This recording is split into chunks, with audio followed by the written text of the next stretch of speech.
bahaya terbesar dalam fikih adalah apa? Mengkaji fikih tidak dari ahlinya. Ya, saya ulang lagi ya, mengkaji fikih tidak dari apa? Ahlinya. Nah, kenapa demikian? Begini, saya beri contoh. Ilmu fikih itu tentu pertama dari Rasulullah SAW. Kemudian bersanad sampai kita atau kita sampai Rasulullah. Itu ngalami sekian ijtihad yang tidak mudah. Saya beri sekian contoh. Dulu Imam Syafi'i itu sukanya sama guru yang miskin ya, karena rata-rata santri juga miskin. Jadi mesti ngidolakan guru yang miskin. Karena sesama miskinnya harus berkoalisi. Tapi akhirnya gurunya Imam Syafi'i itu miskin sekali. Namanya Muslim bin Khalid Az-Zanji itu miskin, Sufyan As-Tsauri miskin, Sufyan bin Uyainah miskin. Setelah ngaji di Medina itu Imam Malik itu kaya. Pas itu Imam Malik sudah kaya. Setiap ketemu Imam Syafi'i dikasih uang. Sampai ketika Imam Malik itu bilang, kamu sudah alim, ilmu saya sudah habis, kamu ngaji sama yang lain. Sama siapa? Kata Imam Malik, orang yang sealim saya sudah meninggal, namanya Abu Hanifah. Tapi dia punya murid, namanya Muhammad bin Hasan Asy-Syaibani. Kamu ke sana.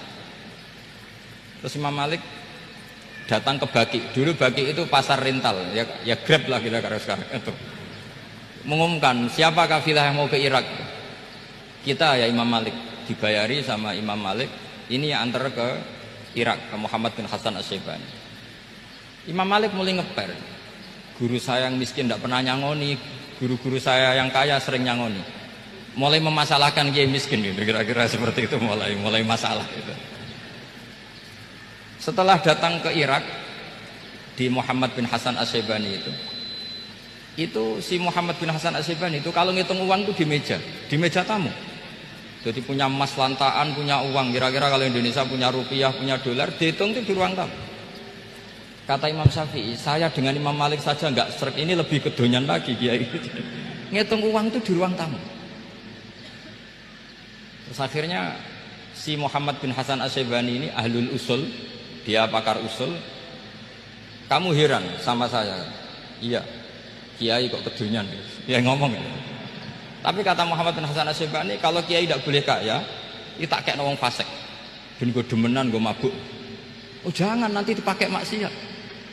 Penjenengan mawon kersane digetokan. Berarti kiai oleh sugih, pun angsal-angsal.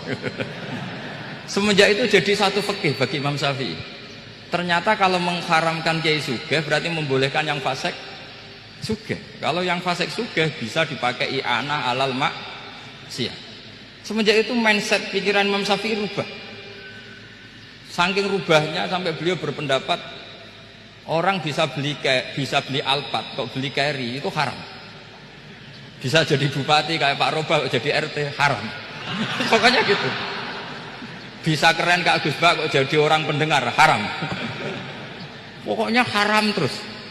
Karena dalil beliau al-Islam ya'lu wala yula alaih. Coba sampean ridho misalnya jadi orang Gresik dipimpin orang yang nggak sholat, ridho ndak? Ndak. Atau sholat tapi nggak bisa ngaji, ridho ndak? Ketika yang bisa ngaji berpotensi jadi bubar, terus keterusan. Karena Imam Syafi'i keterusan, ya umatnya keterusan. Akhirnya orang-orang Syafi'i itu politikus rata-rata. Ya, makanya sampean jangan kaget sama Baroba. Kakak saya wakil bupati dulu. Putranya Mbah Mun ada yang wakil apa? Gubernur. Dulu Gus Wahid ya menteri agama. Itu asal usul dari perubahan fikih, mindset cara berpikir Imam Syafi'i.